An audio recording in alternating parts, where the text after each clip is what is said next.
What is going on, guys? So today I have some 240 updates for you. We got some Camaro stuff going on, a lot of diagnosing for both cars. This 240 has gotten a lot of stuff done to it the other day. On Sunday, had a couple buddies come by and we were just working away trying to get this thing figured out. I didn't film any of it. We were just working, trying to work through any potential problems we might have. You can see the harness is basically completely deloomed over here. Completely deloomed inside. We got the the test light out. We got the multimeter out. We were trying everything we possibly could. We were jumping wires. We were doing everything we could to diagnose this thing and figure out why we're getting no fuel and no spark. We got a lot of knowledge gained. I even added some extra ground straps. I added 3 of these straps that go to the chassis to try to help the grounding. This copper ground strap should, like a bunch of these copper ground straps should do what I need them to do. Best type of grounding in my opinion. But I want to give a quick thank you to those guys. My buddy Daniel came by first. He has this really awesome white Mark III Supra with a Barra in it that he built as a drift car. It's really cool. I'm going to put his Instagram up. And then Chris, who also works at SCNS Motorsports down in Sarasota, he came by. He's got a really awesome Holley equipped Mustang that he does no time stuff with and grudge racing with. Really cool. I'll put his Instagram up. And then Parker came by, who you guys have seen if you watch a lot of Cletus videos. He helped build Rocket's new motor. He came by and we were just kind of all screwing around trying to diagnose this thing, working away. All of us left with headaches because nobody knew why it was doing this. 3 people putting their heads together, we were trying. But huge thank you to those guys. They spent a lot of time. We got some good progress. We know some of the issues a little more now, but we actually didn't solve anything, unfortunately. So all day of just diagnosing problems, and that's just how it goes sometimes. So I feel a lot better knowing that there's been a lot of other hands on it and eyes on it, and we just can't figure out the issue. So we did a ton of diagnosing, and I think the answer is going to be to pull out this harness and go through it, check everything for continuity, de-loom the whole harness, go through it all, because if you guys remember, this harness has been in a lot of different cars with mine. This harness was in and out of the Camaro like 4 times, you know, dealing with junk when that thing had a this LS in it. And the supercharger, I had to put this thing in and out a couple times. It was, you know, wires were changed, things have happened over time. And then before that, it was in the V1, which is in the other room, and it was in and out of the V1 a couple times, chopped up, worked on by like 4 different people. So this harness that's in this has had like 20 people's hands on it, and the ECU the same way has had so many different people. We've tried just new tune on the ECU, still nothing. We've tried so many different things on the harness, but I really just think if I don't pull it out and go through it and find the issue, I'll never find it. I won't find it in the car. It'll take me probably like 30 minutes to pull it out, so might as well just do it. The ECU may be bad. There may have been a short in it somewhere. It's unlikely, but the other issue is I talked to the guys at Holley, and they don't have these harnesses in stock for another month or 2 months-ish. So I either just have to wait for a new harness or pull this one out and go through it and fix it. I'm gonna run a systems log and see what I can see on the crank and cam signals, because that's what it keeps coming back to, is crank and cam sensor. So maybe the crank sensor is bad, but I don't think so.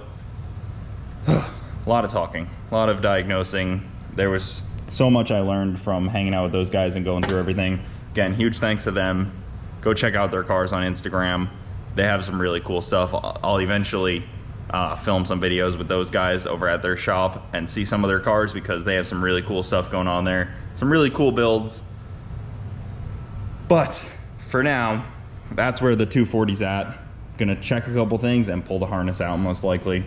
Maybe it's just a bad crank sensor, and that wouldn't be surprising. I've seen cam and crank sensors go bad, but we're reading RPM, so it leads me to believe that it's not bad, but who knows? Who freaking knows? So hard sometimes on these, because like it worked in the last configuration. Like this worked, so I don't see why it wouldn't work now, but who knows? So I'm gonna start doing that stuff, and then I'm also gonna get the Camaro ready to race tomorrow, because there's another track rental tomorrow. I want to be ready. I have another CO2 bottle right here. This is the same one, just filled back up. S&S Motorsports down in Sarasota, filled up the CO2 bottle. Really awesome. And a lot of you guys were saying go to air. I think air has the same potential for failure.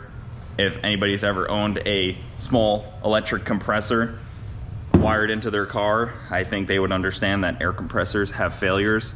The more electronics you use, everything has the same amount of failure point, in my opinion. This is no better than air. Air is no better than CO2. They all have a failure point. So just gonna put this back, leave it the way it is, and hope for the best. And it should be good this time.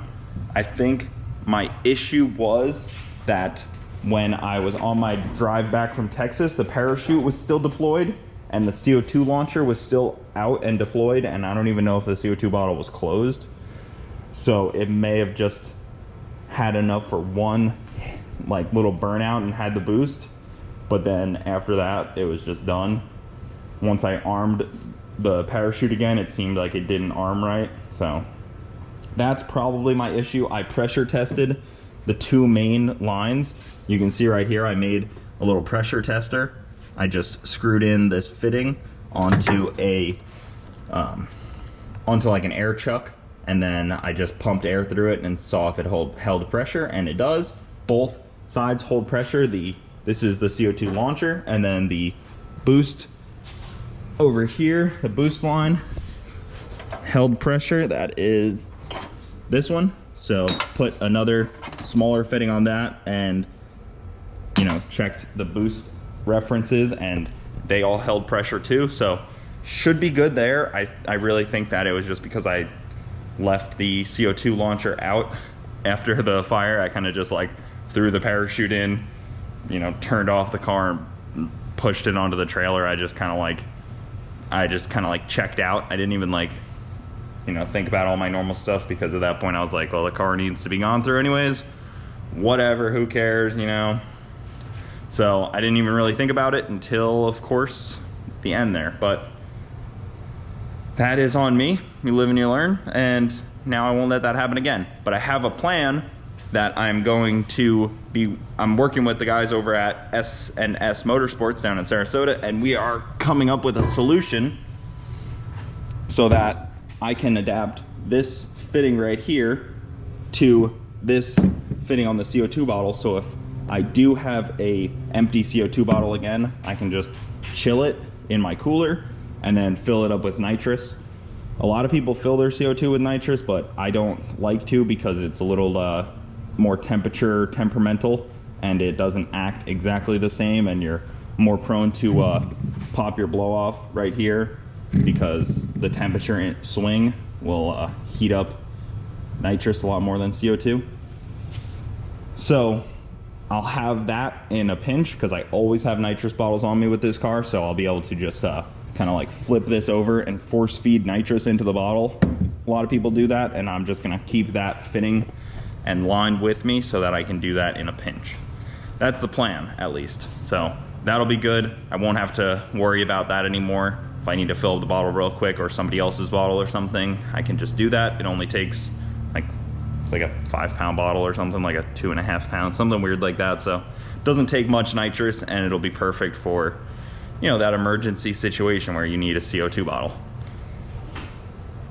Oh, that was a long-winded sentence there. I hope nobody listens to these videos on 2x speed, because that'll definitely be a quick deal. So I don't even remember where I was at anymore. Hook up the laptop, do a systems log on cranking, see what, it's basically like an oscilloscope for when I'm cranking. You can see what the sensor sees. The Holley has like a built-in system for that, so that's really cool. So I'm gonna try that out.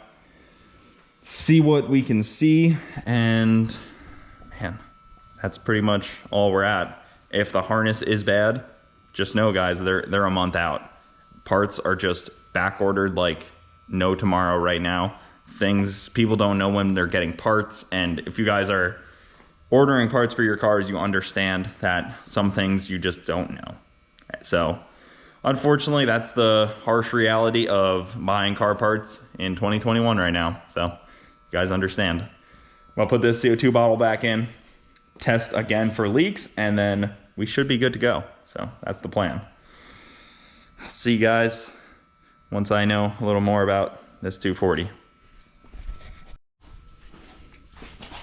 Yep, exactly what I was expecting. It is coming out of the ram. I just don't have that tightened in enough. The launcher right here is my leak culprit so far. So I've only tested the launching mechanism, and that's where the air is coming out, so I need to tighten that up. And then I just need to check the front area, like boost control area, and see if that's leaking at all. But that looks like the culprit. That's an easy fix, and that would explain why it emptied so quickly, because it was a very big surprise to me that it was empty. So let's test over here. So this is just like some car soap in a spray bottle to see if we get some bubbles.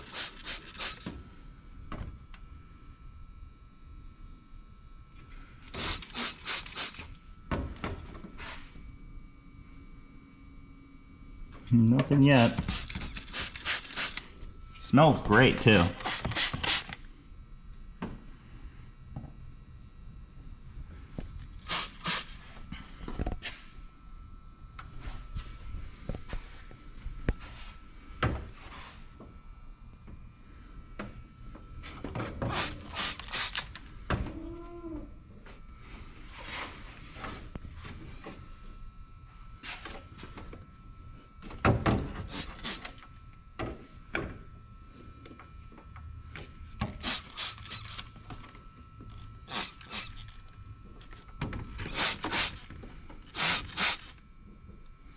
And the nice thing about the soapy water is you can hear it bubbling when it has water on it, but when you don't have water on it like that, no soap or water, you can't hear it bubbling either.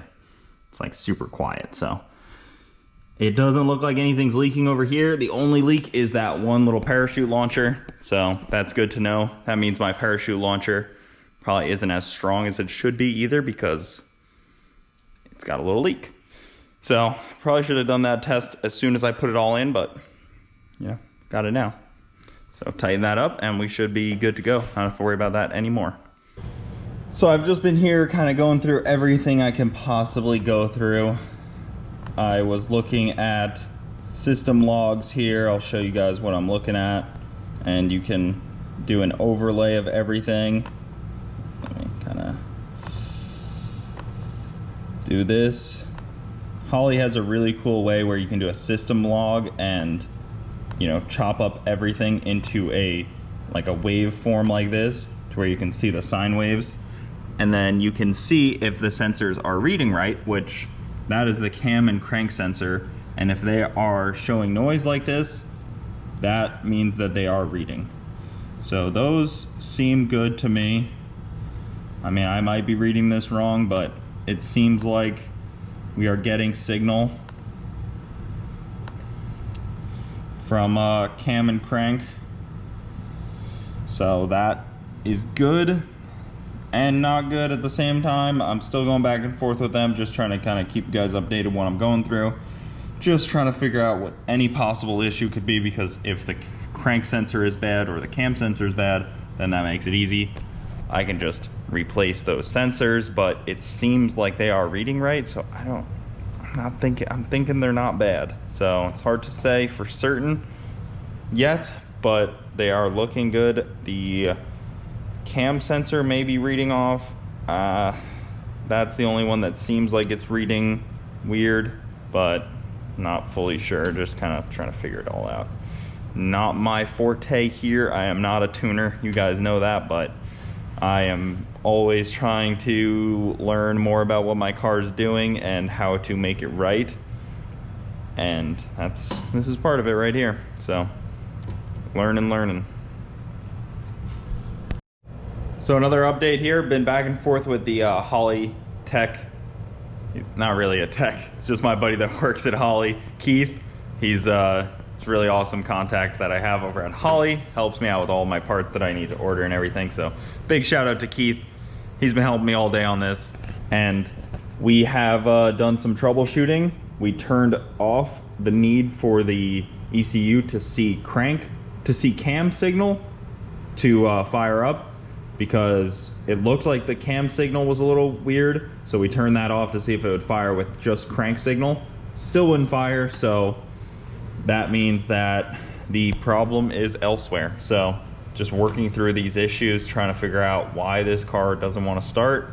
My next step is to just pull out the harness, but trying to save that till last minute, till I exhaust every other option, and then the harness comes out, because it's kind of a pain. I don't really want to have to pull it out, and if I'm going to be waiting on one anyways, I might as well not even pull it out yet, because I still have a wait anyways. It's not like I can just pop a new one in there at the moment. So just playing that waiting game. The 240, she sits another day. But on the brighter side, this here machine, all this American steel, will be going to the track tomorrow to hopefully crack off a pass. Not a personal best, not anything that'll break the internet, but you know, a pass. That's the goal. So I'm gonna keep trying to troubleshoot this thing, just exhaust everything that I know, talk to people that I know that are good with this stuff. I'm talking directly to Holley right now, the people at Holley, so that should be a good starting point, but it's just tough. And I'm using this trick to see if I get spark, just a random spark plug on the ground. So that's a trick to see if you are getting spark. You can easily tell when you're cranking it over if you're getting spark or not. We are not getting spark. Very clear to tell. But I do keep smelling fuel every now and then, but I don't think I'm getting fuel either. So, the fun of a car and troubleshooting. The fun of using old parts too. Like, I really should have just replaced this harness when they had a lot in stock. That was on me. Shouldn't have used this harness in the third car, but you live and you learn. So, if anybody's got any ideas that I may be missing, fire them off in the comments. I'll read them. I'm always interested in a new take on some kind of troubleshooting that I could be missing. If you're gonna tell me just go bring it to somebody else, I mean, don't even bother, because I'm not moving the car right now. I'm just gonna keep trying to troubleshoot it. That's pretty much where we're at. So keep plugging away here. We're gonna talk to some more guys over at Holley, see if anybody else has any ideas, but other than that, we're just at a standstill on this due to issues beyond my control. Maybe I should try grabbing somebody else's ECU, flash my tune into that ECU and see, because I mean, there could have been a short in the ECU somewhere, and that's easy to try. You just plug in, you know, four wires there, and then flash a tune onto it. Super easy. Maybe I'll try that this week. Find somebody that will lend me their Dominator, and keep on plugging away. I think that'll do it for this video though, guys. I have spent all day in the shop just trying to get this thing going, getting that car going, but next video will be the Friday video at the track. That'll do it, guys. Thanks for watching. Keep it saucy. I'll see you next time.